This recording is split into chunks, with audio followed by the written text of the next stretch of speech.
DJ Ferris. The Chicago, nigga. It's the real one. Hit me. Only one is pulling shit the fuck up. Let's get a sports talk. Who was on the floor last night? LeBron James and the Lakers taking on the Mavericks, and LeBron would tweet before the start of the game, time to begin prepping for my night out of the town, a.k.a. the stage. And he looked awfully good. Early first quarter, look at the Lakers here. That's LeBron getting in the lane. A nice little dish for JaVale McGee. Great look from the league leader in assists. Before the end of the first quarter, Lakers are up by 4. That's Dion Waiters. His name was trending last night. He had 9 points in his Laker debut. Mavs down a deuce in the second. Luka Doncic. Why give it up when you can just do this all by yourself? Taking it strong. He has scored 14 points in 16 minutes. Still in the second, Lakers are up 3. LeBron, look at the behind the back, working his way into the lane.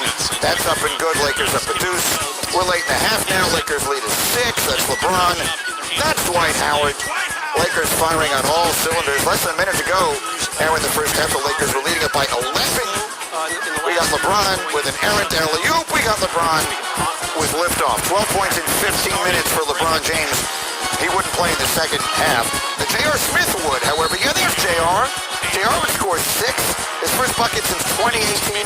Mavs are going to win the game 108-104. Good to see these stars back on the floor. And speaking of stars on the floor, Giannis Antetokounmpo playing last night for the Bucks, and he certainly doesn't look like he missed a beat. He would score 22 points in 21 minutes as the Bucks would beat San Antonio easily last night. He was 9 of 13 from the floor, but there was a lot of conversation about Giannis yesterday, and Kendrick Perkins was in the middle of a bunch of it, and he joins us this morning along with Zach Lowe. Good morning, guys. And Kendrick, I will start with you.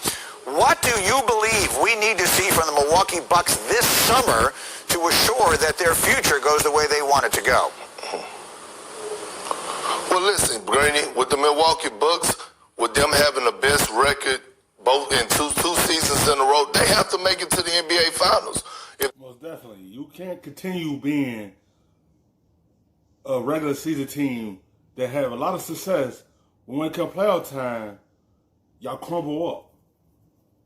It starts with Giannis' play. Like, when they clog up the lane and stop him from doing that, can he step out, hit some mid-ranges? Can he step out, hit some threes? Like, I'm talking about bringing the rim protectors out so he could possibly go to the lane.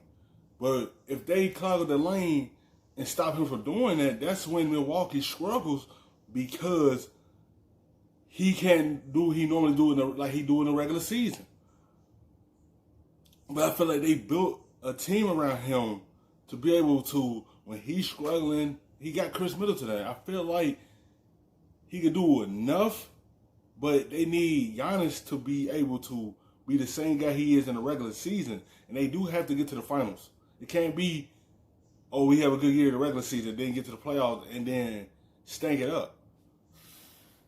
They don't make it to the NBA Finals. It's a failed season. It's a bust season for them. And they're going to have concerns for signing Giannis to a long-term extension. When you go back and look in 2009, 2010 with LeBron James, he had the best record in the league both years, but he failed to make it to the finals. And what he did, he went and joined the Miami Heat. So if I'm the Milwaukee Bucks, I'm worried, because if I don't make it to the finals this year, it's a bust season, and their chances on losing Giannis is very high. Yeah, I'm hearing a lot more of that conversation out there, Zach, and these are obviously such unusual circumstances and times. What is the sense you're getting from around the league about the situation involving the Bucks and Giannis long term? I agree with Perk. I can't believe it. What a good morning. I think the Bucks have to make the finals to sort of assuage these. Yeah, to sort of assuage these questions. You know, the Bucks have the best record in the league again. And look, the Bucks have quietly, and this happens to a lot of teams with great players, they've quietly transformed from a younger team into a win-now team. Chris Middleton is 28. Brook Lopez is 30. Eric Bledsoe is 30. Like, this team has to win now. And if Giannis at the end of this can't look around and say, I can win the championship with this group, I just think that's a problem for the Bucks. I'm not saying he leaves because of that, but that it will be the reason he'll leave. That will be the reason. Giannis, yeah, he can say he want to stay in Milwaukee and win one here, but if he not gonna get it done here with the group he have, he gonna go elsewhere and win it there with them. He gonna join someone that can help him get to the finals and win a championship. You can't continue having 2 years of having the best record and then don't get to the end of that movie. You don't get to that finals and potentially try to win it, but you can't continue just having great regular seasons and you gotta have success in the playoffs. Yeah, the regular season good. Yeah, you did what you need to do to get there.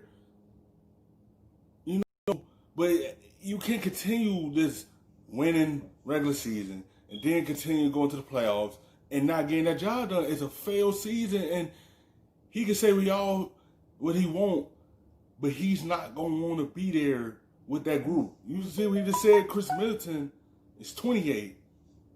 Lopez brothers, they in their 30s. This team is a win now, so if they don't win it now, you're gonna be looking like you might lose out on Giannis.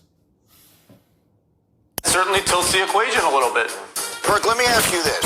Some will say the league is better and when a star of this magnitude is in a market like Milwaukee, and others will feel the opposite. They think that the league is better off if the biggest stars are in the biggest cities and the most glamorous teams. Where do you fall on that? What do you think is best for the NBA long term? Well, it's hard because, I mean, you know, you want the smaller markets to do well. You want them to generate revenue. You want them to get TV time. But for us putting yourself in the player's shoes, you want to hit a bigger market. Look at Anthony Davis leaving the New Orleans Pelicans and joining the Lakers. If you ask him, he's probably made over $10 to $12 million off the court alone, at least just being in a bigger market. Is it better for the league? No. But is it better for the individual player? Absolutely. Where do you fall on that, Zach Lowe? I think it depends on the player, and everything we've heard about Giannis is that he loves Milwaukee, and I hate this conversation for just the sake of Milwaukee fans who can't even enjoy this for 1 second because they have to hear all this speculation. It's because of the contract. It's because of reality.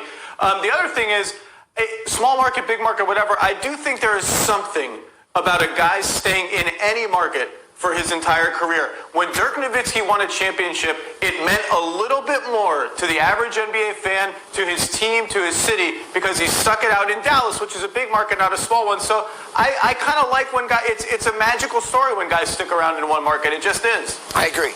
If the league isn't better off having Giannis in Milwaukee, then why is there a team in Milwaukee? A fence or a chain link fence? Again, something is only as strong as its weakest link. I've lost track of what that something is. But whatever it is, it means Giannis.